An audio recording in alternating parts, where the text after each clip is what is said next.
thought-provoking speech. And now I invite the driver of modern India, the man who's the embodiment of courage, compassion, and conviction, has ensured that the wheels of progress move at a rapid pace, the Prime Minister of India, Shri Narendra Modi.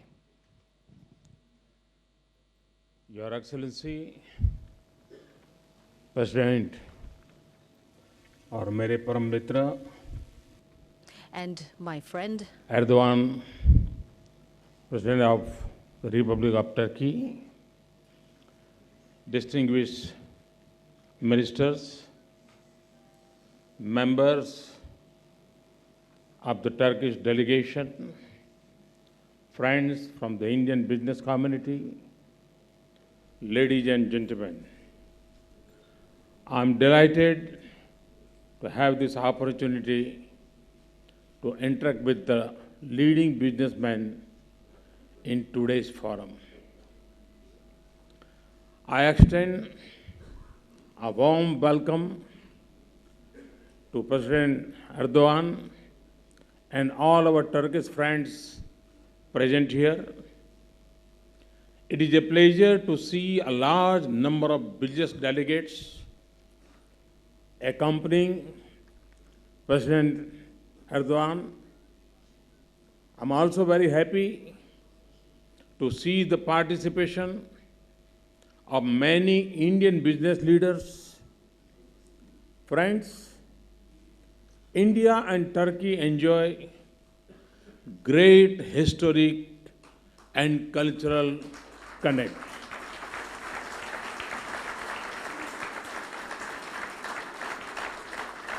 We also share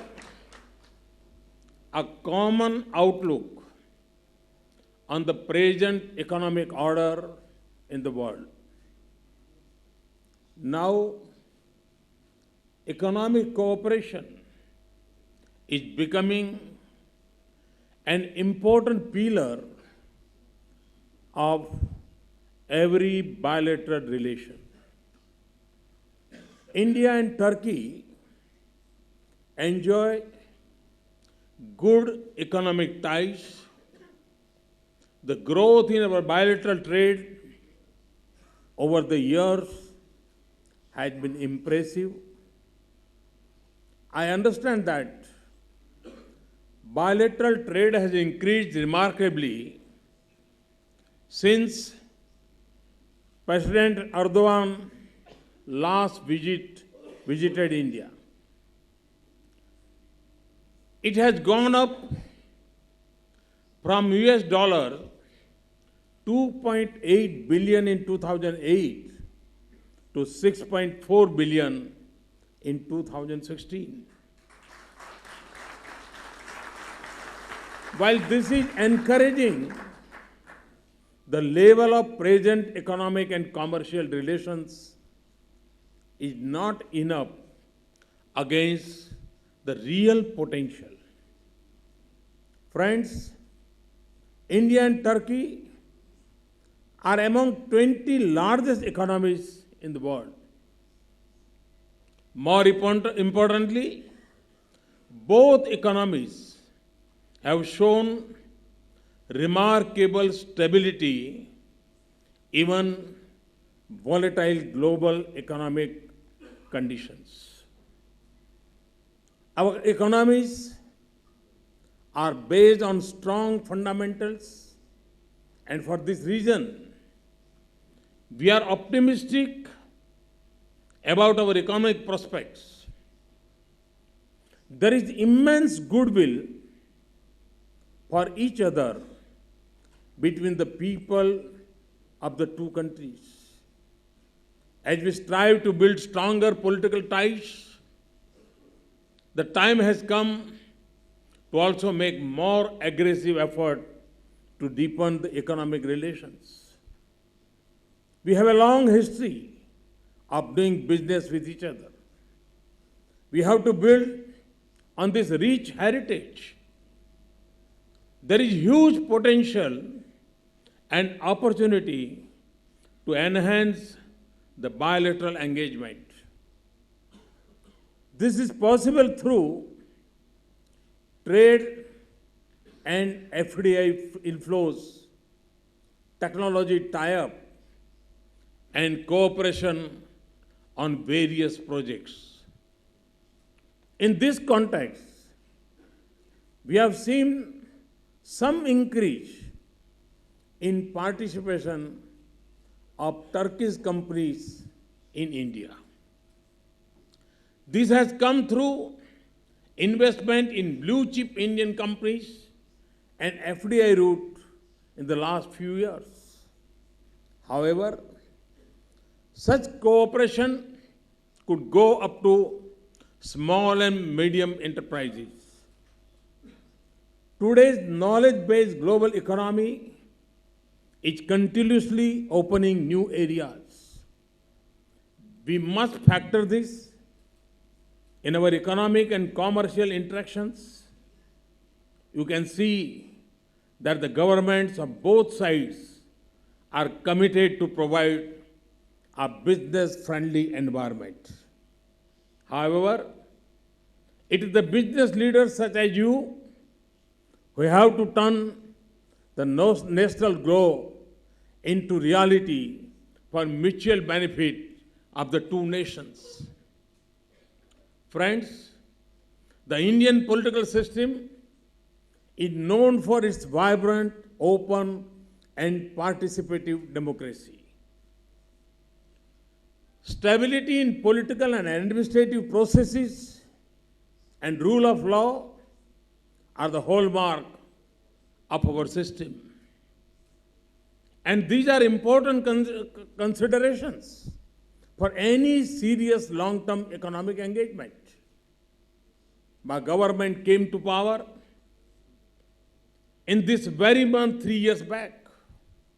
Since then, we have launched several initiatives to reform the economy and administrative processes. We have also launched several flagship programs like Make in India, Startup India, and Digital India.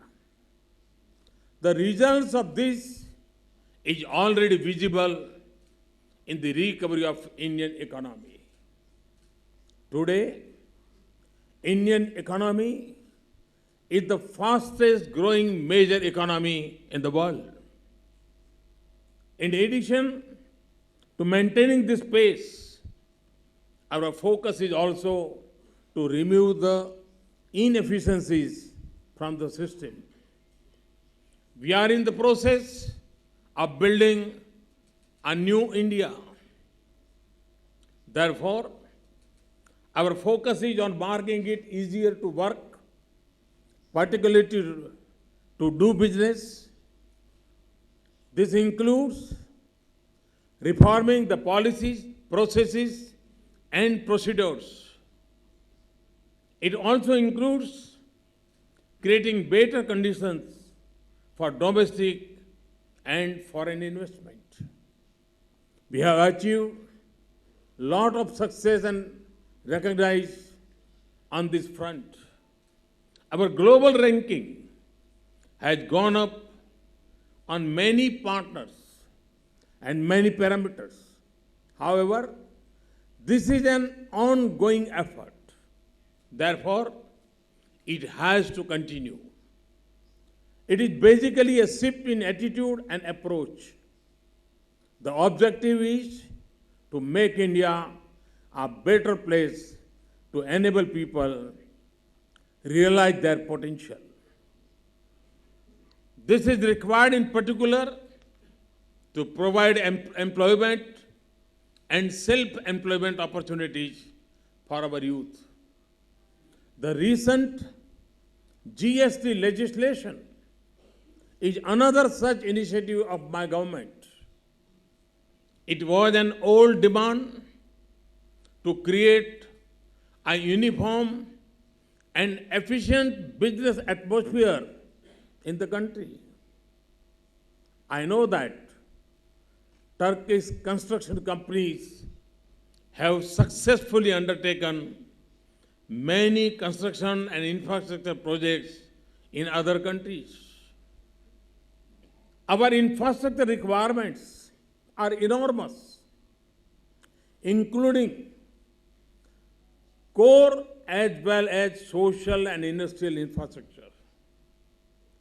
We are keen to build it strong and build it fast. Turkish companies can easily participate in this task. Just to give you some examples, we have planned to build 50 million houses by 2022. For this purpose, we have repeatedly refined our FDI policy in construction sector. We are planning to metro rail projects in 50 cities and high-speed trains in various national corridors. We have targeted 175 gigawatt of renewable energy in next few years. In addition to generation of electricity, the issues of transmission, storage, and distribution are equally important for us. We are modernizing our railways and upgrading our highways. In the last 3 years, we have made maximum allocations for these two sectors. We are putting up new ports and modernizing the old ones through an ambitious plan called Sagarmala. Similar focus is on upgrading the existing airports and putting up regional airports to enhance connectivity to the places of economic and tourist importance. The Turkish tourism sector is globally renowned. The number of Indian tourists going to Turkey has increased in the last few years. Turkey has also become a popular destination for shooting of Indian films and for television industry. While we should definitely encourage two-way tourism, the industry should explore wider possibilities in this area. One example could be to reach out to our regional film industry, which is equally vibrant. We are aware that India and Turkey are both energy deficient and our energy needs are ever increasing. Hydrocarbon sector is therefore a common area of interest for both countries. The same would also be relevant for solar and wind energy. Therefore, the energy sector becomes an important pillar of our bilateral relations. Mining and food processing are other areas with great promise. We can also pull together our strengths in the textile and auto sectors. Turkey has a strong manufacturing sector and India is a low-cost manufacturing hub. Besides the cost aspect, we have a large pool of skilled and semi-skilled workforce and strong R&D capabilities. I am pleased to note that the mechanism of India-Turkey Joint Committee on Economic and Technical Cooperation is working well. In this next meeting, the committee could undertake a review of the measures to be taken for promoting two-way trade and investment. Similarly, I would also urge the chambers of commerce and industry of both sides to engage with each other proactively. Our processes should work closely both at the government and B2B level. I would like to thank President Erdogan, members of the delegation, and members of the Indo-Turkish Business Chambers for attending today's forum. This is really an excellent opportunity for bringing together the Indian and Turkish business community. Friends, let us work together for enhancing the level of our economic activities for welfare of our people. From the Indian side, I welcome you with open arms. I can say with confidence that India was never a more promising destination than it is today.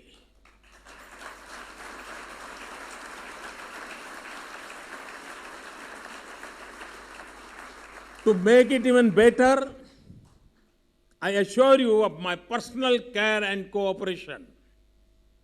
Thank you. Thank you very much. We thank the Honorable Prime Minister, Shri Narendra Modi ji, for his inspiring words. I'd now like to request the presidents of FICCI, CII, ASSOCHAM, and DEEC to please come up on stage for a photo opportunity with our global leaders.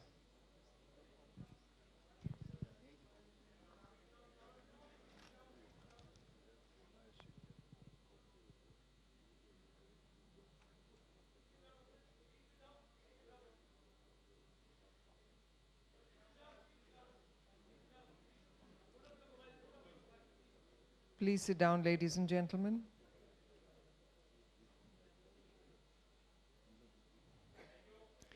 Thank you. And finally, a vote of thanks by Mr. Sandeep Jajodia, President ASSOCHAM and Chairman and Managing Director, Moni Group.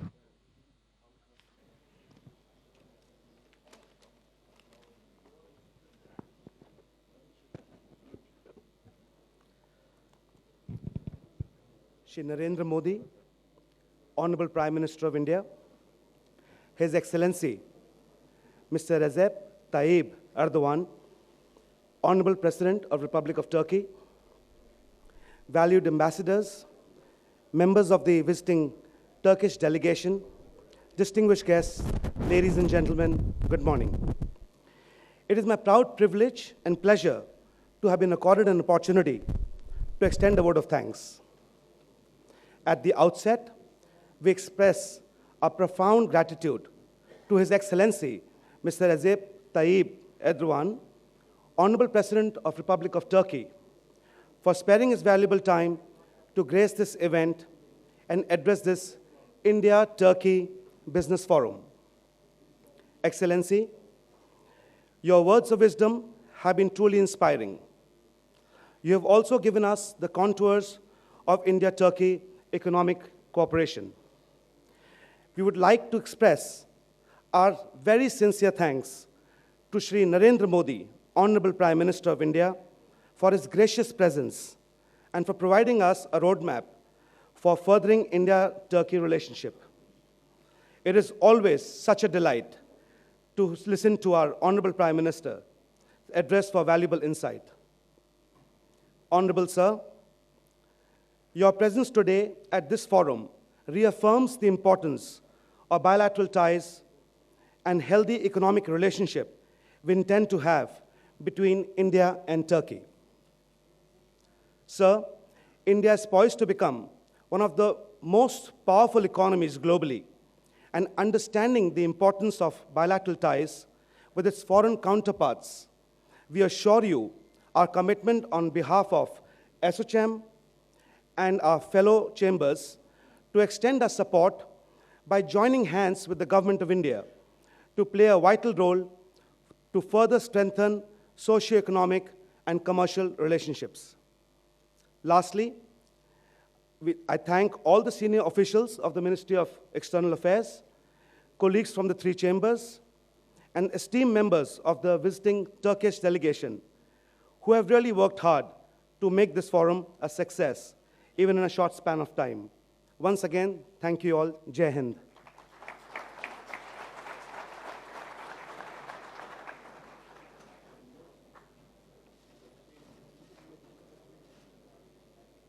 Thank you, Mr. Jirodia.